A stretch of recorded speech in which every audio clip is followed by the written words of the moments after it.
Hello and welcome to another Discord inspired tutorial, this one producing a heads up display similar to the one that you're seeing now.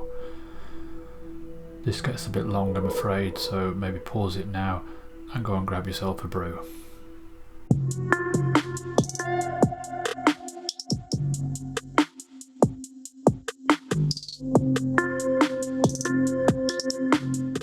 Okay, let's get started.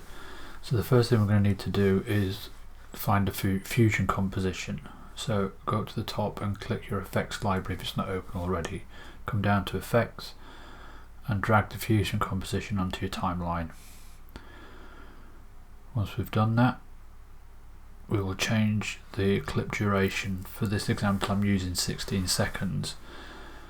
The animations themselves will only run for about 8, but I wanted a bit of extra at the end so that you could sort of see the animation continue. So we've clicked and come into Fusion. First thing I'm going to do is add a transparent background node. This just constrains everything to the resolution of your timeline. It's not an issue in this case, but if you're importing images etc. that are of different resolution, this will force everything to sort of be proportionate. So for our first element we're going to need a background node, which we're going to turn white, and now we're going to bring a rectangle node and we're going to put that into the blue mask input of the background. We can now resize this rectangle and we're going to make it into a small sort of rectangle, very tiny. This is going to be one of the spike things, I suppose, don't know what you'd call them, that run in a circle around the outside of our head-up display. So we need to get it quite tiny.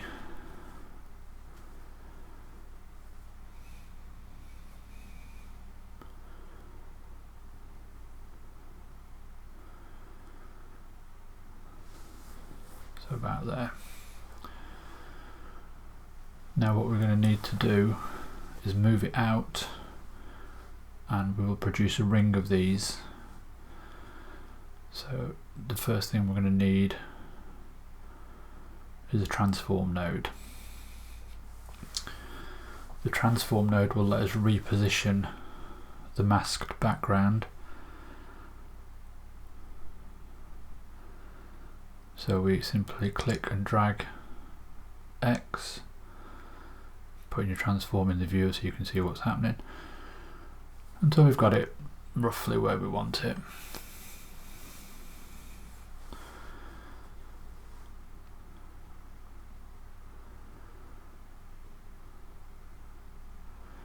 Now the next thing we need to do is reposition the pivot. If you look here, there's a very faint green X that we're going to need to bring back to the middle of our screen. So to find the middle, I'm going to turn on guides, and where the horizontal and vertical line intersect is the middle of your screen, and that's where you want your green X to be. To move the green X, drag the X value of pivot. It's really quite difficult to see on a video, but it is there, I promise you.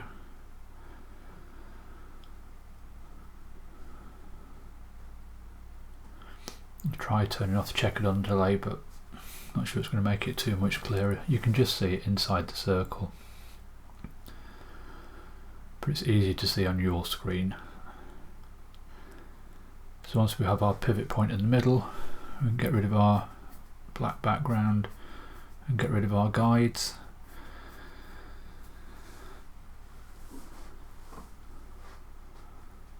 So now we're going to produce a ring of these little bars. To do that, we're going to use a duplicate node. So select your transform, shift and spacebar, type duplicate, and then if you come over to the inspector, we're going to have 36 duplicates, and then if you come down to the angle and put 10 times 36 being 360, which will give you your full circle. If we now look at our duplicate node, boom, we have our circle of little bars.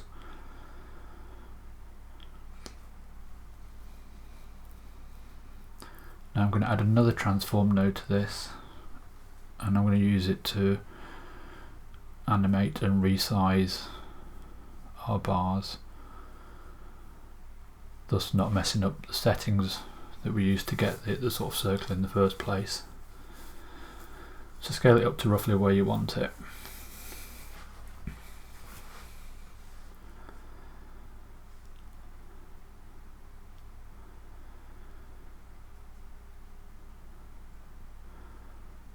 Now what I'm going to do here is add a circle around the outside. What I've mistakenly done is brought a transform node in when I wanted a background. So we'll bring the background in, put another ellipse onto the background and view it. Again, if we turn it white, if we now go into our ellipse, uncheck solid and slightly increase where it says border width, and you will get a circle. This circle is going to run around the outside of our bars, so if we merge it just underneath the bars but before the transform node, and we can use the ellipse tool itself to size it as needed.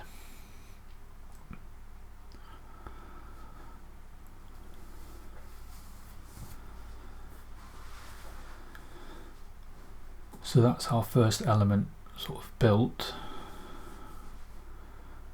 Because we have the extra transform node on the bottom, we can do all our animation in that. We don't need to touch the actual element itself from now on. So if we merge our transform in, and we can view it from media out, and you can see what's happening. Next we're going to animate our first element. I'm going to resize it and I'm going to make it rotate. So to resize it, I'm going to bring my playhead to roughly 1 second into the clip, which for me is 24 because it's a 24 frame per second clip. At frame 24 I'm going to click on the little diamond next to size, turn it red, and this will set a keyframe. So this is where we want the element to end up. I'm going to drag back to frame 0 and I'm going to change the size.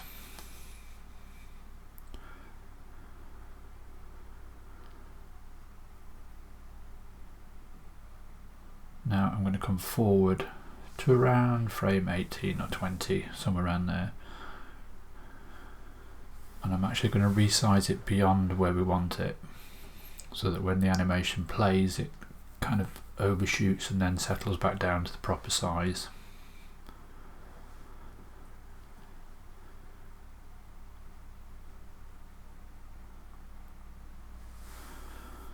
Good. So next we're going to start animating it, and we will animate it from frame 24. So to do that, or sorry, rotate it and animate it, click the keyframe for angle at frame 24,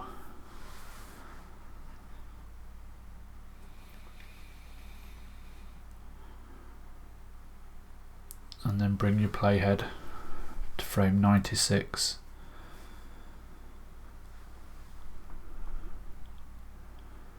and set minus 360 degrees, so it will do a full circle in the 96 frames.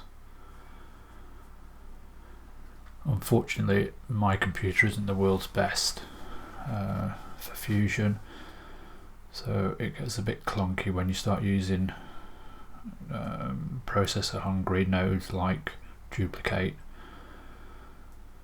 but we'll work on that in a minute.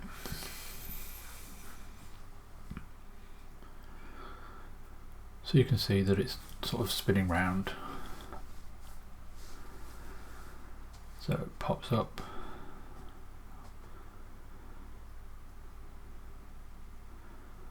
and it starts to spin.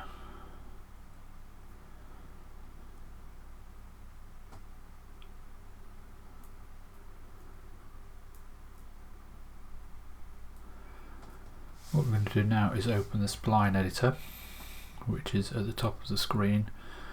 If you click the three little dots and make sure show only selected node is checked, what that does is it only puts the selected node into this field. At the minute it doesn't matter because there's only one node with animations, but later on it gets quite messy otherwise. So these three nodes on the pink line are our resizing. So I'm just going to drag and select all three of those nodes and hit the S key. This just smooths out the animation. I'm going to check size twice to get rid of it, or once to deactivate it. The green line is our angle. We'll drag and select both nodes and come down to the bottom and you'll see set relative. What this does is it just keeps the animation going on its current path, in this case the spin.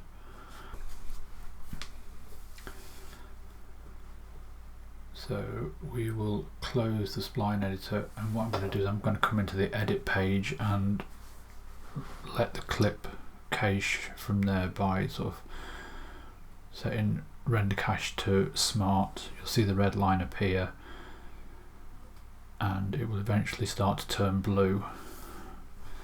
This will cache the animation and it will let us play it pretty much full speed, whereas in the Fusion tab it won't. It's jittery and doesn't cache properly for me because I don't have the computer to do it. So if we now press play, we can see our animation. As you can see, the spinning is way too much, so we'll need to go back and alter that. So back in Fusion, if we come back to the transform node, bring our playhead back to frame 96, which is where our keyframe was, and change -36 down to -180.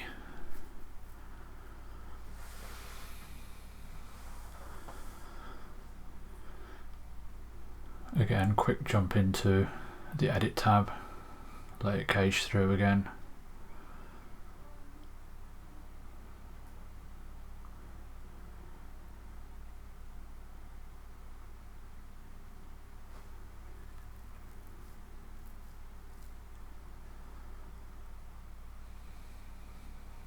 And play, and now you can see it spinning at a much more acceptable speed. If you want it slower, just repeat what I just did and drop the number down. So now we have our first element complete. The difficulty with this is that it's killing my computer. So what I'm going to do is I'm going to render this out. To do that, I'm going to select the last transform node, shift spacebar and find saver. What the saver node does is it will save a PNG sequence that you can then bring back into Fusion and replace your Fusion nodes with. So click on the browse button, which will open this dialog, create a folder, call it what you want.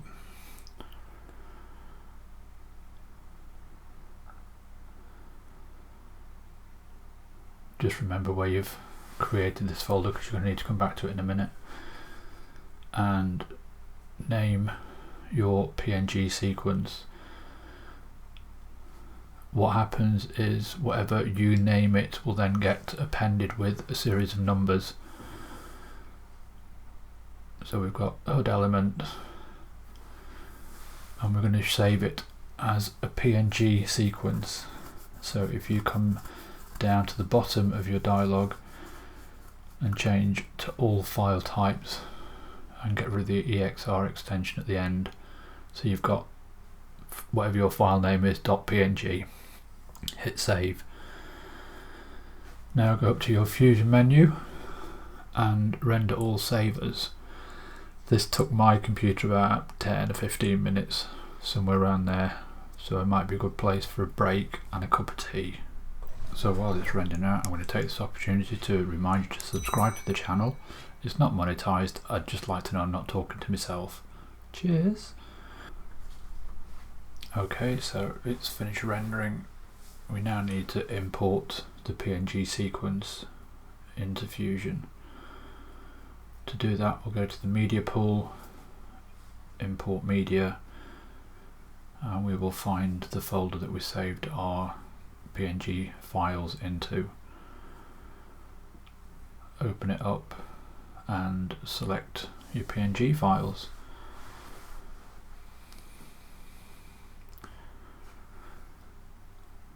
Resolve will bring all the files in and link them and view them as though they are a clip. So we've got our media, we no longer need our save node, so we can get rid of that. Next, I'm going to select and group by pressing Command and G all these nodes. I'm going to press F2 and just rename them so that we know what this group contains, and then disconnect it and move it out of the way. Don't delete it, you might need to come back and change something at a later date. If we now drag our PNG sequence in, we can attach it to the merge node in place of all the other nodes. And now if we just tidy this up a bit,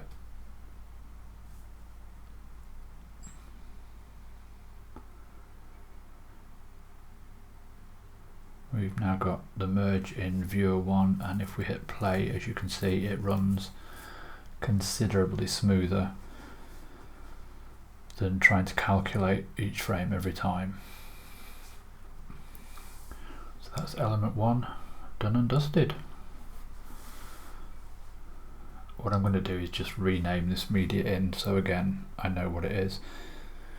Ideally you rename all your nodes as you're going along so you know what they are. I'm not big on idealism, unfortunately. I tend to be a bit rubbish at it, but I would urge you to do it. So element 2, we will bring in a background. We will bring in another ellipse, merge them together and view it in our viewer. This is where things start to get somewhat repetitive. The basic mechanisms are the same, so we will come into the ellipse, we'll merge this onto our main sort of pipeline so we can see what's happening. If you now select the ellipse and come into the inspector, you can decheck solid, uncheck, decheck, uncheck. Set border width. For this next element I'm going to go quite thick. Now what I'm going to do here is right click on height, pick expression, and then drag the plus sign that appears up to the width. What that lets me do is change the width and the height of the circle together so it stays as a circle. So we'll resize it roughly where we want it. If you now come to the length slider, you can make as much or as little of the circle disappear as you want. Check the cap style to square off the ends and position it where you want it, and you're good to go for element 2. Now we're going to go through the same process of selecting the background, adding a transform, and going through the animation process again. So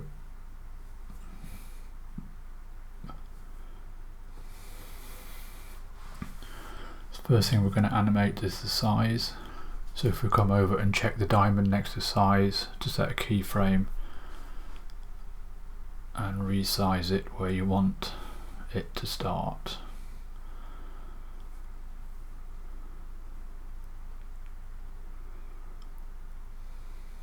And if you remember with the first element we had it normal size by frame 24, so if we come back to frame 24 can resize your second element to where you want it.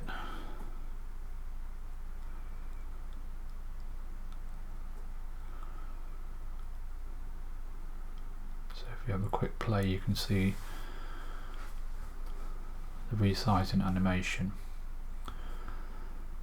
So next we're going to come back to frame 24, except I don't think we are. So at the minute I've keyframed frame 24, but I think it probably makes more sense to animate this from frame 0, so we'll do that. Go to frame 0, set a keyframe, come to frame 24 and just delete the keyframe that was there. Now if we come forward to frame 191, which is halfway through, or 8 seconds, and then 360, so it will do 1 revolution every 8 seconds.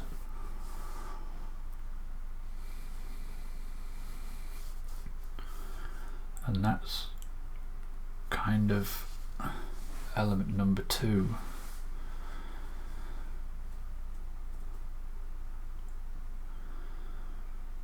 Once again, we're going to open the spline editor,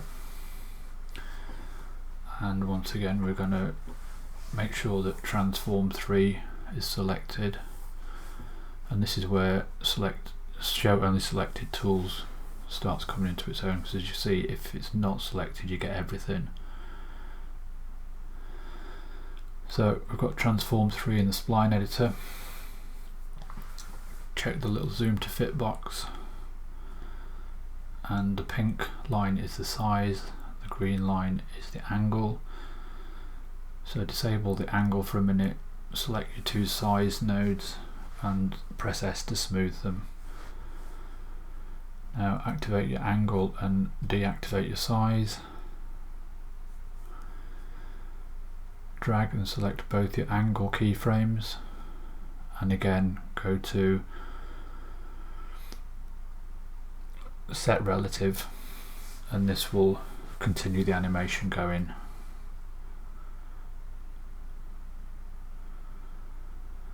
And that's 2 elements down.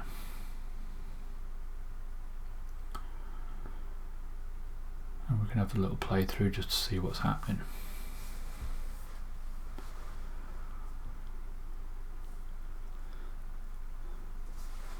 Element number 3, spot the pattern, background, ellipse node.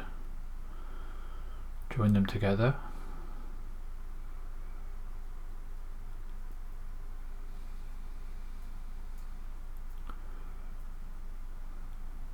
Select your background in the viewer, change the colour to white,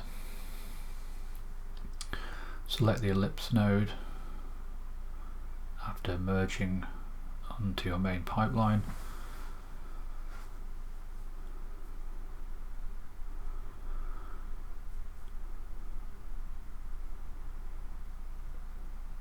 Now, if you notice I'm doing the expression thing again, I'll tell you why. So if you drag on an ellipse that hasn't been moved at sort of 45-degree angles, it will scale height and width together. However, if you drag on the 90-degree angles, it won't. Now, whilst it's not been moved, that's fine, but if you start moving stuff around, it gets confusing as to where those points are. So this is a quick sort of example with another transform instead of background node. So if we make this into a sort of border again, and length, so to resize that, if you come to the sort of 45-degree angles, it works great. However, if in your transform node you spin it, put your transform node in the viewer so you can see it, So you spun it so you don't actually know where that 45-degree angle point is anymore, and so it becomes much harder to sort of resize your circles. So that's why if you right click, pick expression on height and then drag the plus sign to width, it ties the two together and you always have this perfect circle. So I'm going to get rid of that because that was just for demo. So back to our element 3. In the we're going to add a transform node to spin it. So back in the ellipse, right click on height, pick expression and drag the little plus sign onto width, and then that ties them together and you can resize it. So for this I'm going to have a little circle in the middle.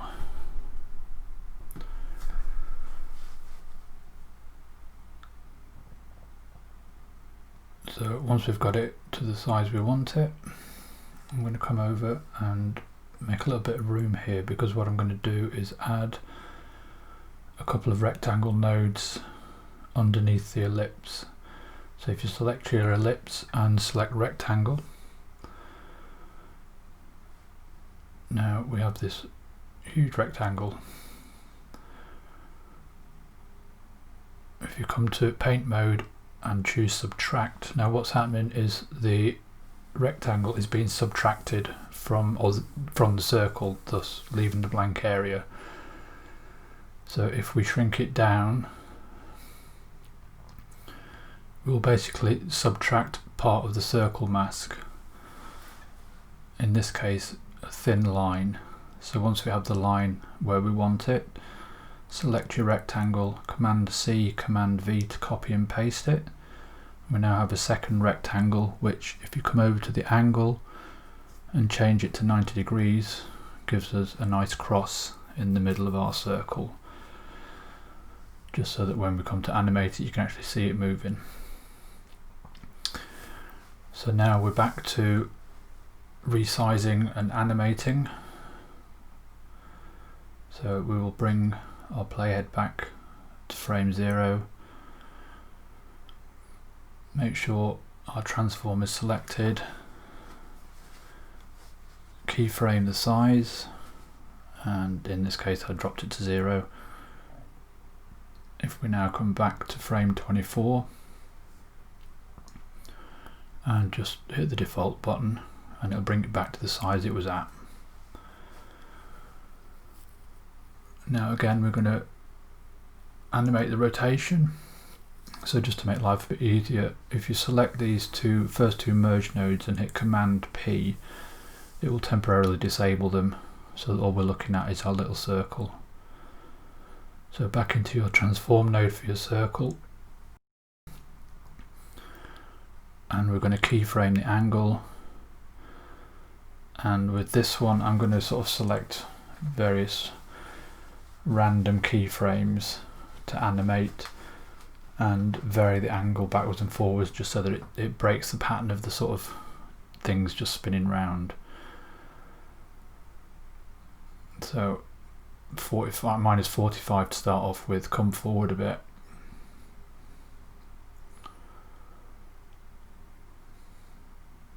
I think I ended up with frame 96. Make it plus 40 at 5. And then we will come to the midpoint of our animation, which is frame 191.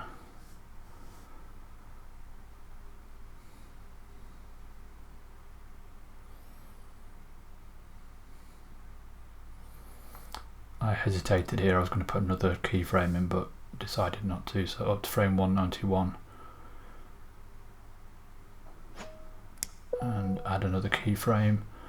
In this case I just defaulted it back to 0.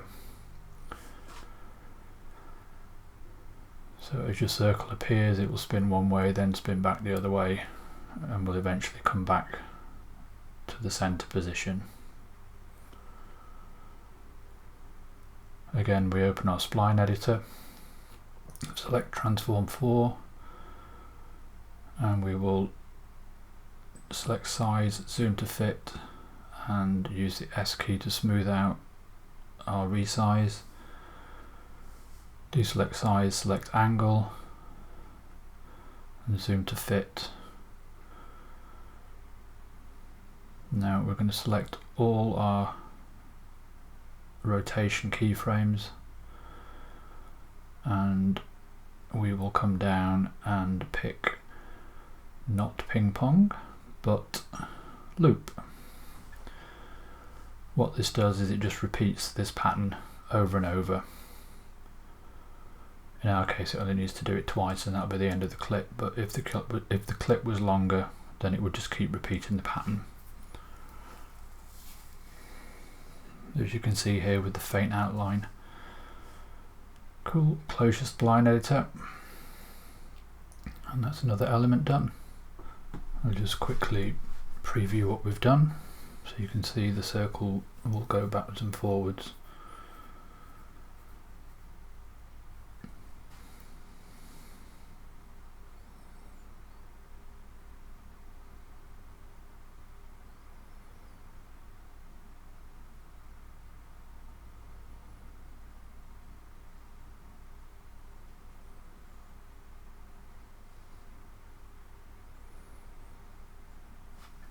Okay, we will reactivate our two merge nodes. Again, select them both and Command P.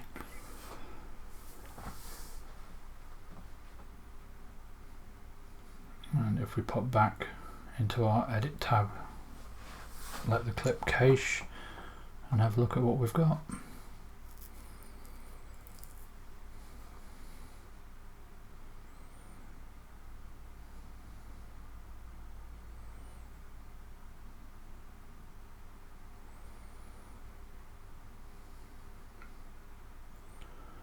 So back into Fusion,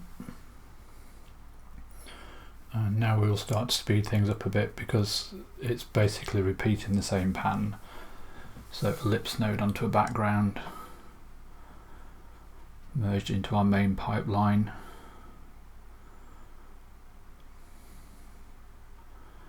and use our ellipse node inspector to resize, shorten, lengthen, whatever we need to do to make the next element.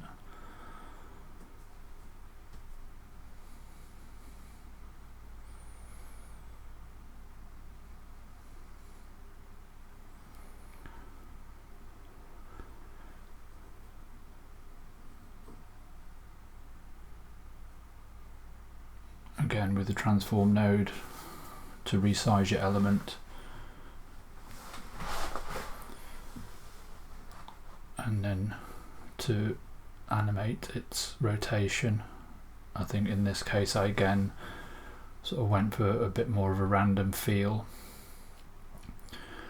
You can basically add any angles you want, any keyframes you want,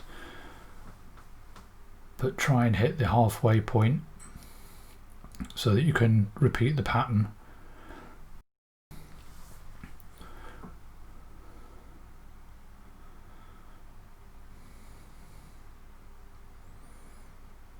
So I'm just setting random keyframes and random angles at the minute.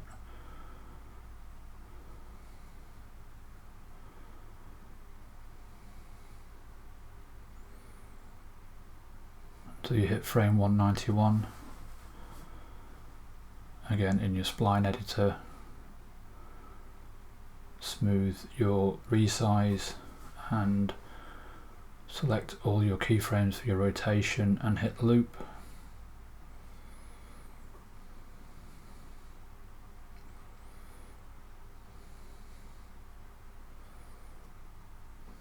So again, one more element in, quick check to see that we like it.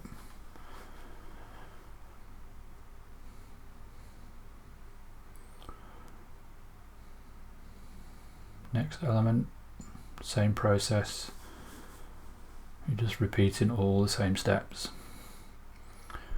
You can add as many elements as you want until you get bored of it or you like what you see. So again, once we've added our element, we can bring in the transform node, resize and animate it.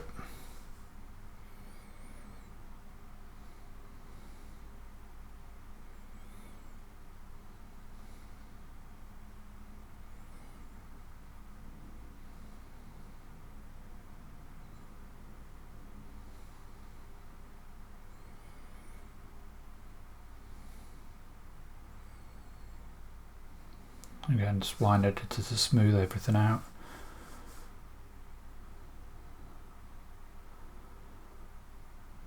And that was my main elements. The last element I'll take a little bit more time over because it's slightly different. What I'm doing on this occasion is I'm using a rectangle instead of the ellipse, and I'm going to resize the rectangle to make a tiny square.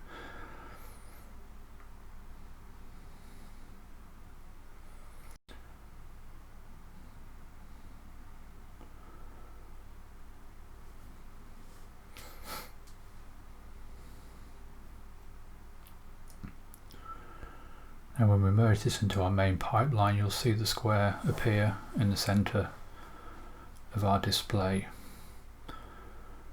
What I intend doing with it is using it as an indicator that will rotate around the spiked ring. So I'm going to make it as small as I can. It doesn't have to be a perfect square, just something that approximates one.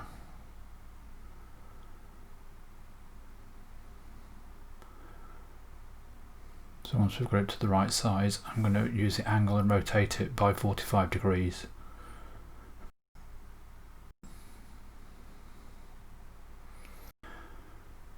Use the background to turn it red, and then we will bring in the magic transform node.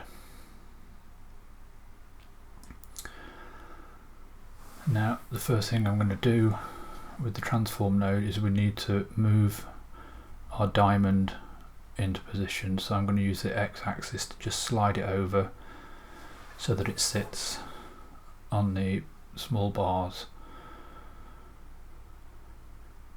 Now, as I say, what we're going to do is we're going to rotate it so that it spins around. To do that, we need to bring the pivot back to the middle, so drag on the pivot and our little almost invisible green cross will eventually slide back.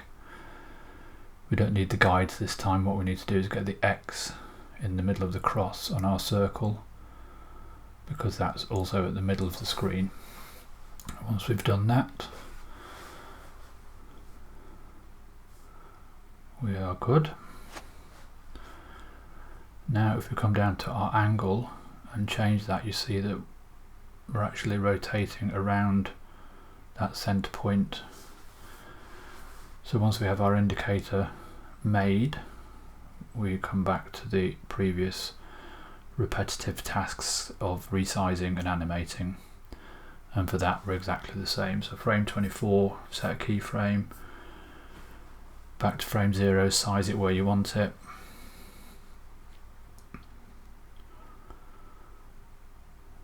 and then keyframe the angle, and again keyframe and rotate it as you wish.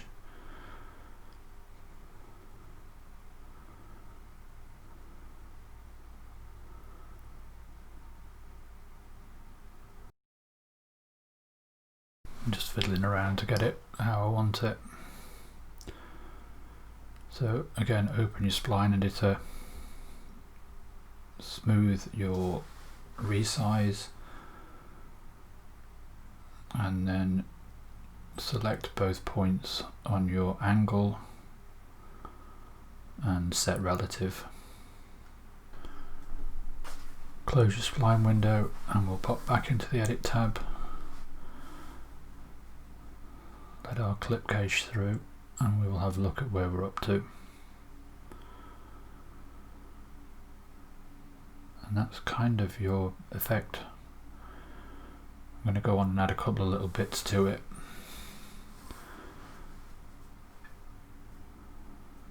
And the first of those little bits is what's called a DVE node. So make sure your last merge is selected, shift space and DVE. The DVE node basically turns a flat 2D image into a pseudo 3D image, or 2.5D. It will let you tilt and rotate in apparent 3D space, so you can use it to sort of add some movement.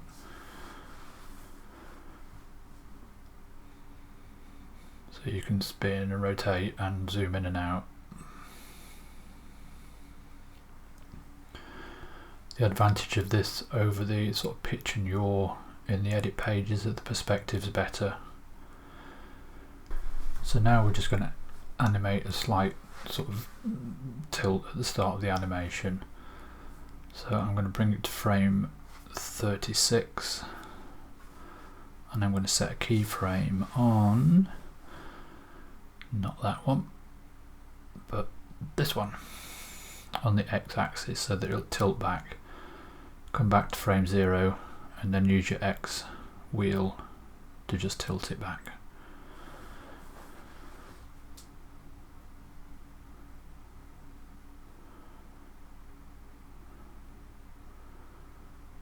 Now what I'm going to do is I'm going to go back to frame 24.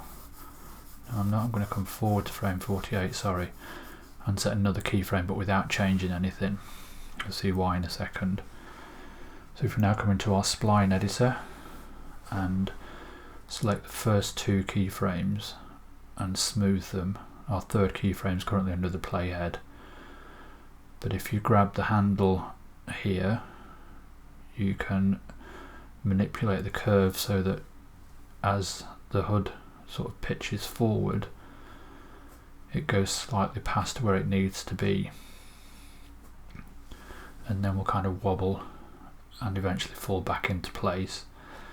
You don't need to do this at all, I just felt like doing it.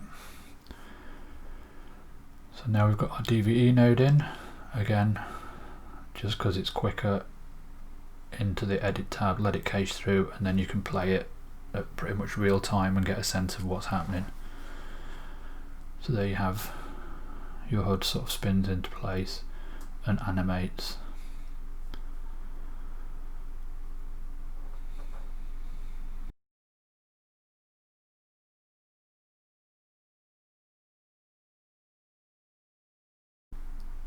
Back into the Fusion tab, you might not want a white HUD, you might want a different colour. Simply click on the background nodes for any of your elements and you can change the colour. The only element you can't do this with is the first one, because that's our PNG sequence and doesn't have a background, but that's easily to resolve. If you disconnect your media node, drop a background in and pipe your media into the mask node of the background, and then drop your background back onto your merge node, you can use this background to change the colour to whatever you want. Back into the edit page, we'll let it cache through and you'll see your finished product. I hope you found this entertaining and or useful. Please feel free to subscribe and hit the bell notification. Give me a thumbs up if you liked it, and I will leave you with a couple of examples of how I've used this, and I will catch you on the next one. Cheers.